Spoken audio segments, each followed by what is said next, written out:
Welcome back, America. We're here with Senator Tom Cotton, one of the great patriots of the U.S. Senate and the country. You know, Senator Cotton, I watch these Biden speeches and Blinken, they pat themselves on the back. I think it's important that we remember they blew up the Middle East. October 7th happened on their watch.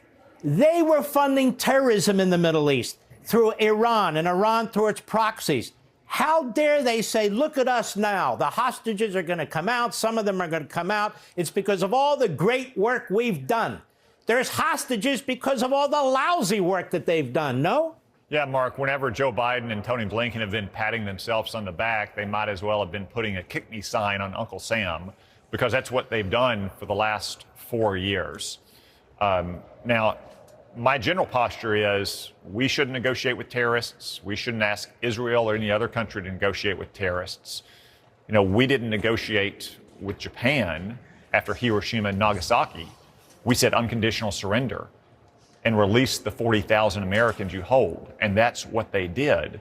But we wouldn't be in this position here in January of 2025 if that's the position Joe Biden had taken in October of 2023. If we had simply backed Israel to the hilt from the beginning of this war, providing Israel the weapons that it needed when it needed them and in the quantities that it needed them, and certainly not putting diplomatic and political pressure on Israel to cut bad deals for the last 15 months.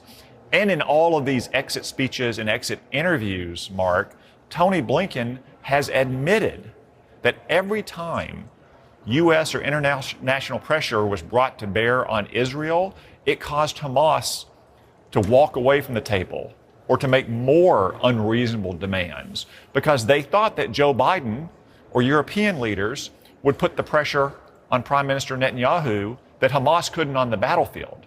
So the reason we're in this position, where there are still almost 100 hostages left in Gaza, 7 of whom are Americans, is because Joe Biden has been a weak, failed president who hasn't backed Israel. So very, very important points. And you raised something about Netanyahu. I don't know about you, Senator, but I've about had it up to here. I am sick and tired of the attacks on Netanyahu from all corners. The pressure on Netanyahu, that he has to give in to the terrorists, that he has to give in to the Saudis, that he has to do this, that he has to do that. This is the leader of a country. It's very difficult to become the leader of Israel under their electoral system and the way they set up governments. He's the longest serving prime minister. And yet, it's like the Israelis always have to give in. They have to give in to Hamas. They have to give in to Iran. They have to give in to Saudi Arabia. Iran is a terrorist regime. Saudi Arabia is a monarchical dictatorship, and a vicious one at that.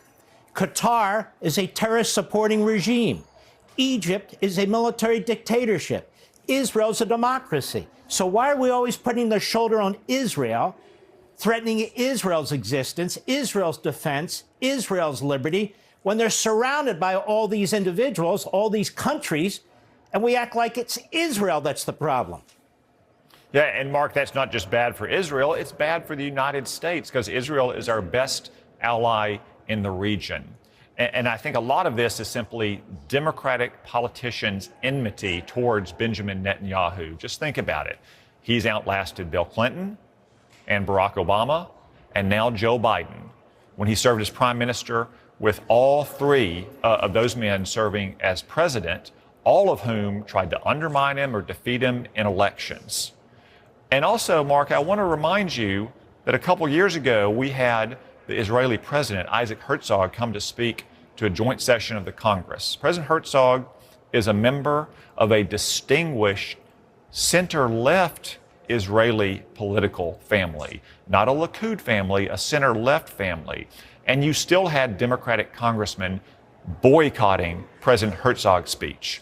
When you're boycotting that speech, it's not because the Democratic Party has a beef with Benjamin Netanyahu. It's because they have a beef with Israel. And unfortunately, there is a large and growing anti-Semitic wing in the Democratic Party. When we come back, Senator Tom Cotton, the future. Seems to me that Israel has a very, very bright future if we back them in taking out Iran's nuclear missiles and their sites. We back them in dealing with Hamas, because I guarantee you Hamas is not going to stay committed to this so-called ceasefire deal. and Hezbollah, because their enemy is our enemy. In fact, the same people who try to take out Netanyahu, the same organizations, the same funders, you know, the George Soros types and so forth, the same people who try to take out Donald Trump. Really, it's the same element, the same ideology, the fusion of the Marxists and the Islamists. They're the enemies of Donald Trump, they're the enemies of Netanyahu, they're the enemies of America and Israel too. We'll be right back. Back America, we're here with Senator Tom Cotton. Senator Cotton, is it your sense with the Republican majority now in the Senate, you have a Speaker of the House who is a great patriot, Mike Johnson, who also supports strongly the state of Israel, and of course Donald Trump, who's the best friend the state of Israel really has ever had in the Oval Office, as we well know, that plus you have Waltz as National Security Advisor, you're going to have Hegseth, I believe strongly, as the Secretary of Defense, you're going to have Rubio in the State Department, a wonderful alignment of patriots. Is it your sense this can really be a golden age of relations between the United States, Israel, and in dealings with the Middle East? Yes, Mark, I believe so. You know, President Trump was the most pro-Israel president in modern times in his first term. I expect that will be repeated in his second term. In just recent days, as you've pointed out, President Trump, Mike Waltz, Marco Rubio, Pete Hegseth have all voiced strong support for allowing Israel to finish the job and destroy Hamas militarily, irrespective of whether Hamas complies with the terms of this latest deal, or, as you say, more likely, given their past practice, breaks the terms of this deal. Moreover, if you look at where Israel stands today, it is in a much stronger position than it was just 6 months ago, or where it was in the first Trump administration, or frankly, where it's been since the 6 Days War in 1967. It has almost destroyed Hamas. It simply needs to finish the job. It has severely degraded Hezbollah's rocket and missile forces, so Hezbollah can no longer threaten Israel's civilian populations like it once did.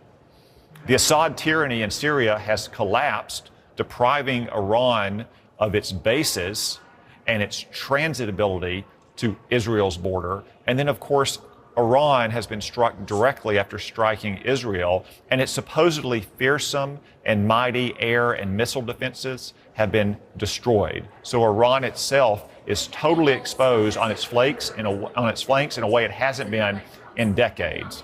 It seems to me like a few months ago, Prime Minister Netanyahu and the Israeli government made a decision to settle all the family business in the Middle East. They're on the verge of doing so. We need to back them to the hilt and make sure they do. It would be a huge victory, not just for Israel, but for the United States. And this guy Erdogan in Turkey, he's got a real hate-on for the Jewish people. He's got a real hate-on for the state of Israel. He helped overthrow Assad. He's talking about building a military base in Syria. He's talking about threatening Israel militarily. He's in NATO. What do you make of this guy? Well, I think what we have to do with President Erdogan and in Syria more broadly is to protect our core interests. For instance, not allowing Iran to reestablish itself inside of Syria, supporting the Kurds, who have been good friends of not just America, but of Israel as well, who still to this day help control terrain that would otherwise be under control by the Islamic State, making sure that all those Islamic State prisoners are not released, making sure that Israel can control an extended buffer zone in Mount Hermon, critical strategic territory. It'll ultimately be up to the people of Syria to work out how they govern themselves.